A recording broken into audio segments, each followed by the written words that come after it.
Good evening, everyone, and welcome to Black Literature, Black History. This is Jason Williams. Tonight, we're going to continue with Zora Neale Hurston, A Life in Letters.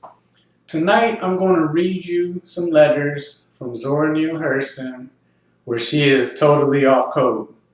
Now, in the previous video, I talked about whenever she complained about other Black authors, it was always to other authors in the community.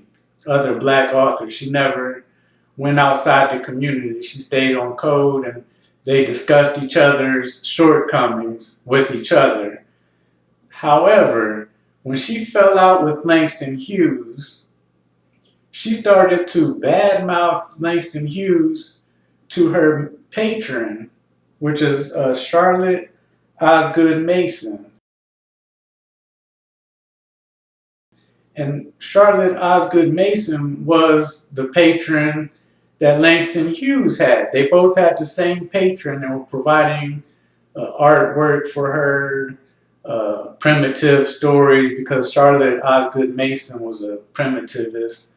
So once Langston Hughes broke off with Charlotte Mason because he wasn't primitive enough, he and Zora Neale Hurston were working on a play called Mulebone. Now, in Zora Neale Hurston's letters, she talks about collaborating with Langston Hughes on this play. Now, Langston Hughes was working with Zora Neale Hurston, and also, obviously someone got involved that Zora Neale Hurston didn't like. And I'm going to read you some letters from Zora Neale Hurston, and I'm also going to read you some excerpts from The Big C where Langston Hughes has the same discussion. Zora Neale Hurston goes too far. But before I even get into the letter where she's bad-mouthing Langston Hughes, there's more than one letter.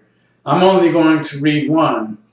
But there's a letter where she calls him a weak man, weaker than water, to Charlotte Osgood Mason. And then there's another one where she repeats it, but she goes in further. And then I'm going to read to you what Langston Hughes wrote about the situation in The Big C. But adding on to that, I want to focus. Zora Neale Hurston is not the person who I thought she was from the image that was put forth. Now, these letters are not supposed, I can tell that they're written not for public view, but we have them.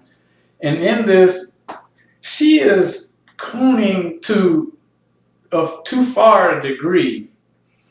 Now, I said in the previous video that she didn't want to bite the hand that feed her. When she was talking about, when she was signing her name, your little pickaninny, to a previous patron that she had who was helping her pay her way through college.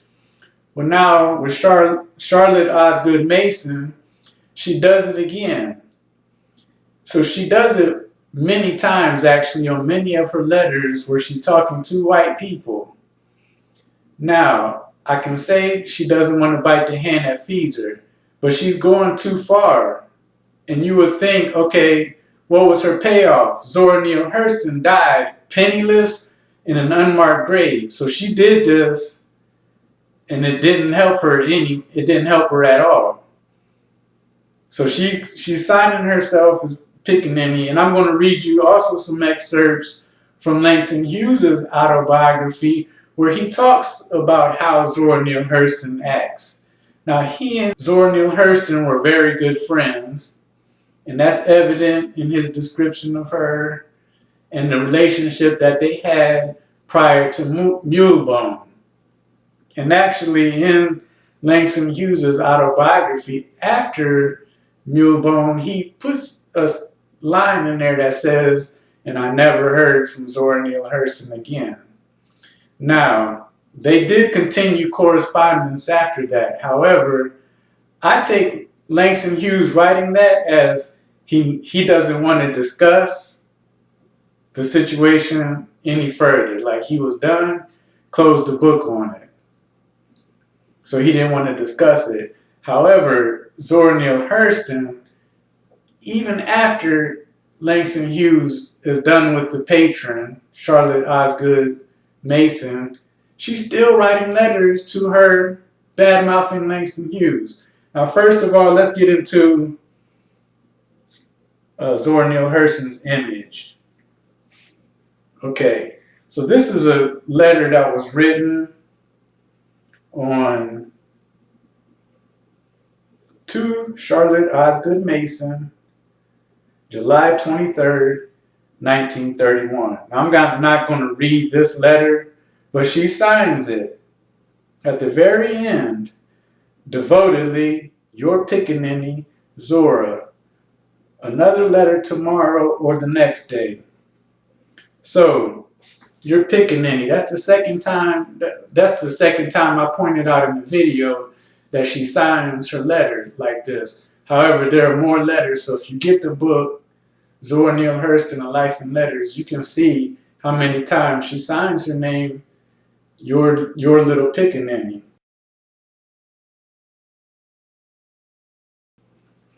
Now, Langston Hughes said in the Big C, when he was describing her, that in her youth, she was always getting scholarships and things from wealthy white people, some of whom simply paid her to just sit around and represent the Negro race for them. She did it in such a racy fashion. To many of her white friends, no doubt, she was a perfect, quote, darky, in the nice meaning they give the term. That is, a naive, childlike, sweet, humorous, and highly colored Negro. So that's what she's showing in these letters. And I could sort of give her credit for doing that if in the end it paid off.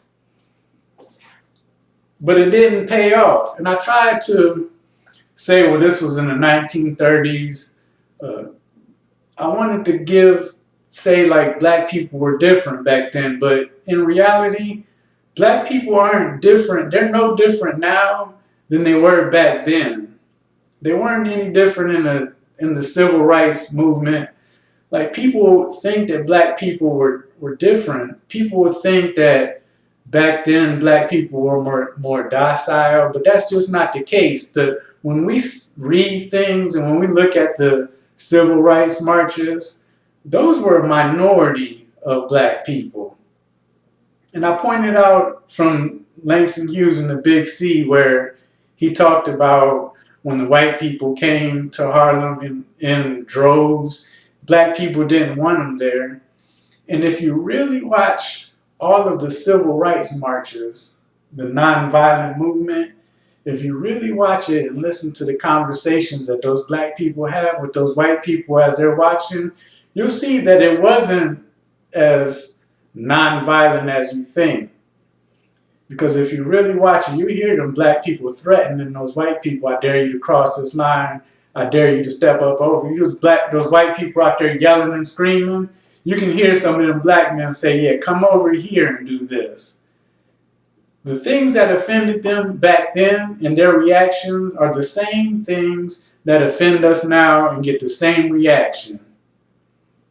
And I'm going to read to you a reaction that Langston Hughes had where he said he's going to beat the hell out of somebody.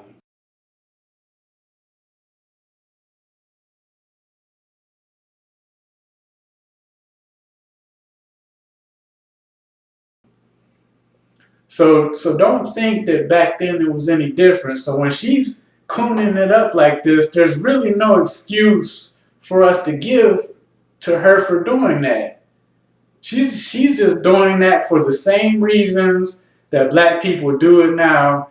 And those black people that we have no respect for now, she's doing the same thing. And she's doing it in her letters. And she's breaking the code. So now we looked at her character that she's portraying. Now remember, she portrayed this naive, your pickaninny. And I showed you what a picture of a pickaninny was. And she died penniless, someone's maid, in an unmarked grave. So it didn't pay off for her in the end. And as I read these letters and as I read the life of Zora Neale Hurston, She's burning bridges with black authors, black connections within the black community. Now she's on the outside. She's talking really bad about Langston Hughes to Charlotte Osgood Mason. And Charlotte Osgood Mason uses Alain Locke, who was at the top of the community back then, as her correspondence with the black community. And he gives Langston Hughes a cold shoulder after Langston Hughes wins. And he wins a medal and $400. And he's complaining to Alain Locke about Zora Neale Hurston. And Alain Locke says something like, "You won the award, you won the medal, what more do you want?" So it sounds to me that Alain Locke just doesn't want to get into this quarrel. So here is the letter that Zora Neale Hurston wrote to Charlotte Osgood Mason. And it is kind of lengthy, I'm sorry. Okay, to Charlotte Osgood Mason, August 14th, 1931. I'm going to skip the first paragraph because she doesn't say anything about Langston Hughes in the first paragraph. Then she starts, "Langston is back in town. I received an announcement that he was to lecture on the West Indies, or his travels to be exact, under the auspices of the crisis. He went down to my agents with a long line of most malicious lies in an effort to prejudice them against me. He took along some woman who he introduced as his aunt to help him talk. All he got for his trouble was to be called a vicious liar to his face, a sneak and a weakling. The woman was asked what she was doing there, to keep her mouth shut or get out of the office. He was made out a liar on 5 different counts and told to do anything that he wished, for there was able legal backing behind me. So he finally shrunk at telling Mr. Cressett that he was collaborating on a play with Wallace Thurman, and he would like for the Marbury office to handle it. Mr. Cressett told him that he handled Thurman's affairs, but that the office would positively refuse to touch anything that he had anything to do with, as he had shown himself to be a person of no honor. Nobody had to convict him of being a liar. He convicted himself. With his own letter of October 6th before Mr. Cressett, in which he asked me to send him the second act of the play, he tells Mr. Cressett that he had written the play himself in January and that I had stolen it and made a copy of his play and submitted it to the guild. Then, of course, Mr. She showed him my copyright card of October 29th, 1930, and he all but fainted, for he thought he had played a sharp trick by making a copy while it was in Cleveland and getting it copyrighted. He tried to tell the agent those things which you had told me he was saying, that it was a personal affair and that I had taken his play because I was jealous of Louise Thompson. The agent, of course, cut him short and told him that he had no interest in anything except the authorship of the play, and that his place was an office and not a clearinghouse for the Harlem gossip. He wanted him to point out what he had done on the play. He said that he had taken a page and a half of my notes, all that there was of my story, and built it into 70 magnificent pages of a play. Whereupon he was again told that he was a stupid liar. L told C that I was a person of a most violent disposition and had called him and his Cleveland friends liars and crooks. Mr. C again reminded him that he was only interested in the business and commented that if his tactics were the same in Cleveland as they were in his office, I was more than justified and much too mild, really. So much for that, it no longer even annoys me. Give me a calf, enough to rope. He had a card from Alain. He gave me a nice bawling out. I loved it. It was the first time he had noticed me, and I was so glad he had calmed down enough to speak to me at all. I shall write him care of Cook's Place, Madeleine, Paris. So, and then she signs this. Thanks. There's another paragraph about theater. And thanks, godmother darling. I love you truly, devotedly, Zora. Now, that was Zora Neale Hurston's letter, where she's calling him a liar, a weakling, and she's saying that that's what they were calling Langston when he was in her. And they're talking to her agents about the play. Now, Langston Hughes writes about this play in his relationship with Zora Neale Hurston, and it's in the big C, and it's called A Literary Quarrel. When I was going through this autobiography, I didn't talk about this because I want you to pick up the book and read it, because we had spent enough time on the big C. But we come back to it, and he says about the play, with his relationship with Zora Neale Hurston and her talking about him. And he never says anything about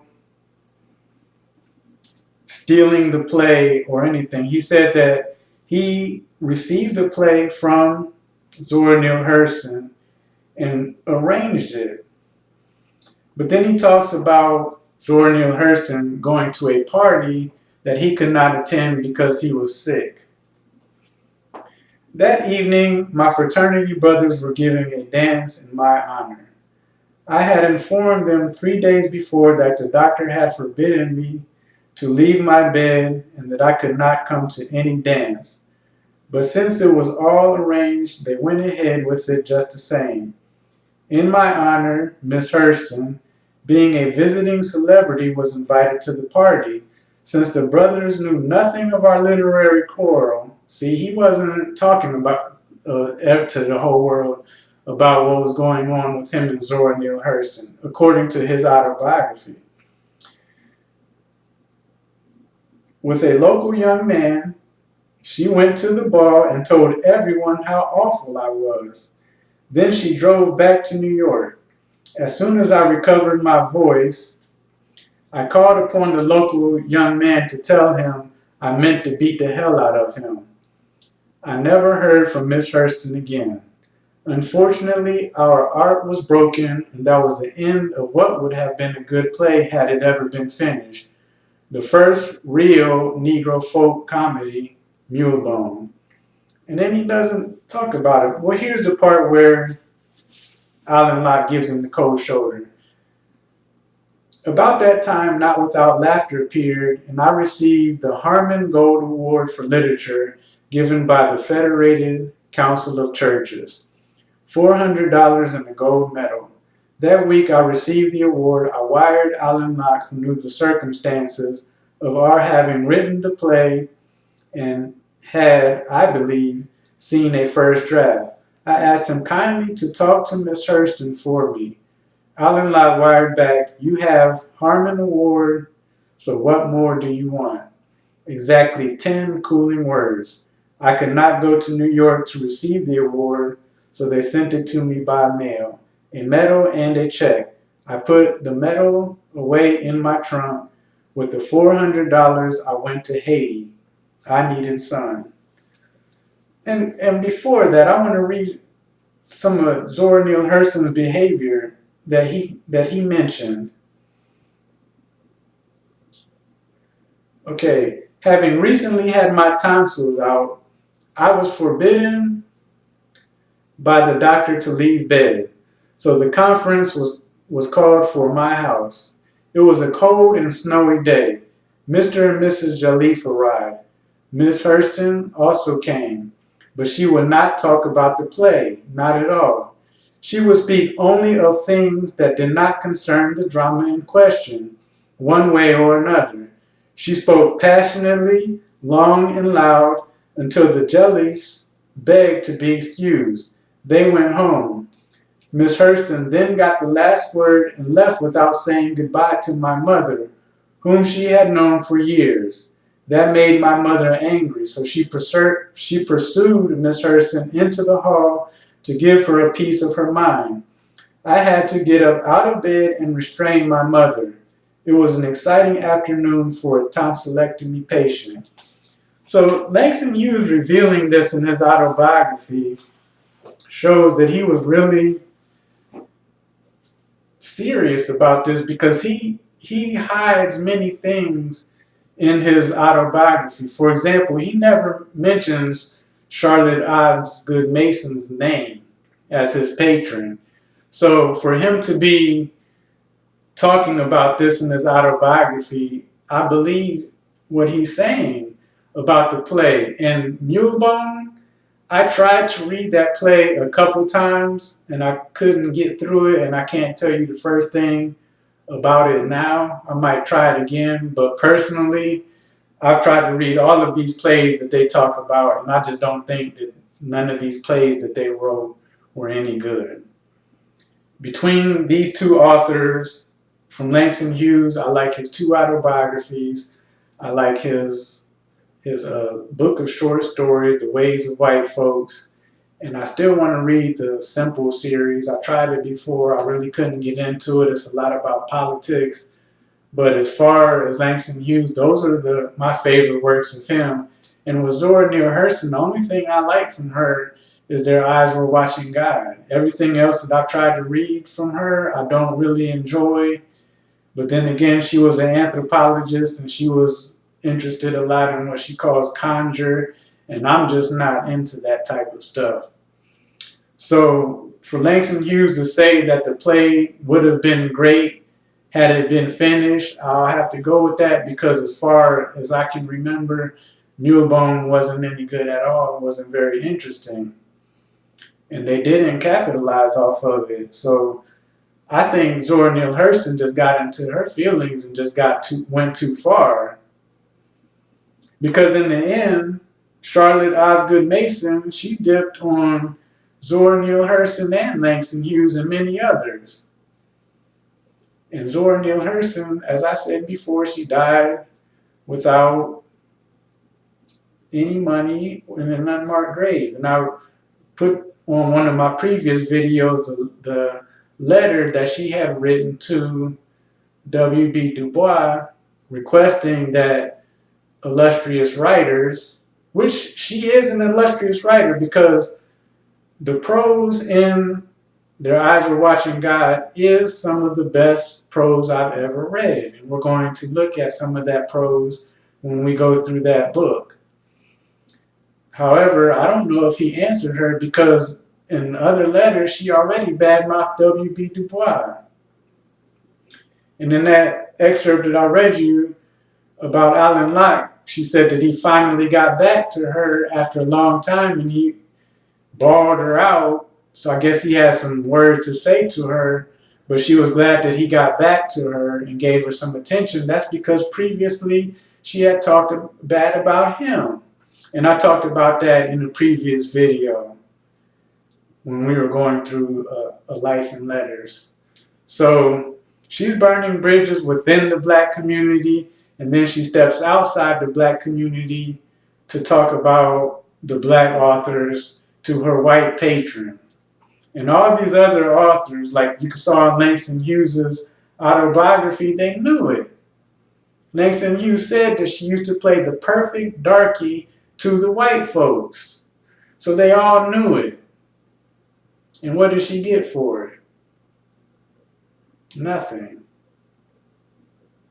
So this image that I have of Zora Neale Hurston, now most of the letters that I read where she gets deep and dark and militant and forget white people and we don't need white people, and that was in the 40s. A lot of those letters were in the 40s. This was in the 30s. So it seems that she burned all these bridges, started having a hard time, and then got her wake-up call when these white people abandoned her. But by that time, it was too late. And she was still getting columns and newspapers and articles I was reading some of them. They have really great titles, but then the subject matter discussed is not very good. It's kind of like what we call on YouTube clickbait. Because I gathered a whole bunch of these articles. I'm like, I'm going to bring these to YouTube and I'm going to talk about them because these are great subjects. And then I would sit down and read them and it would be uninteresting. So I don't want to bring you things that are too uninteresting unless I'm building up to something else. But some of those letters were good and some of them weren't. So this is a book that you need to get. Zora Neale Hurston, A Life in Letters. And after reading this quarrel that she had with Langston Hughes, which is discussed in a foreword to in the book Mulebone, it prompted me to want to buy the book Selected Letters of Langston Hughes by Arnold Rampersad. I'm not sure if I'm pronouncing that last name, but it's a book of selected letters by Langston Hughes because I want to see what he wrote. And I read some excerpts of the letters, and he is giving huge praise to Charlotte Osgood Mason. And even in his autobiography, he said when he had to sever his friendship with her, he fell sick.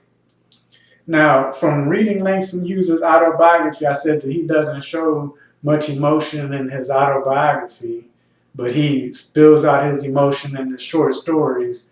I'm noticing that when he does feel deep emotion, he falls sick, like the reaction he had when he realized that he hated his father. He fell sick, like deathly ill.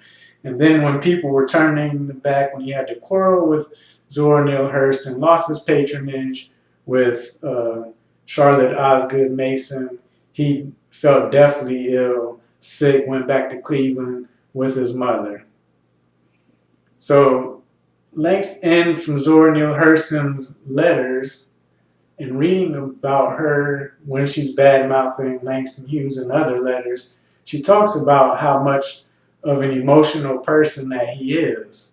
So he must be an emotional person, but just chooses to leave it out of his writing of his autobiography and kind of, keep it cool, keep it factual, and keep it a smooth read.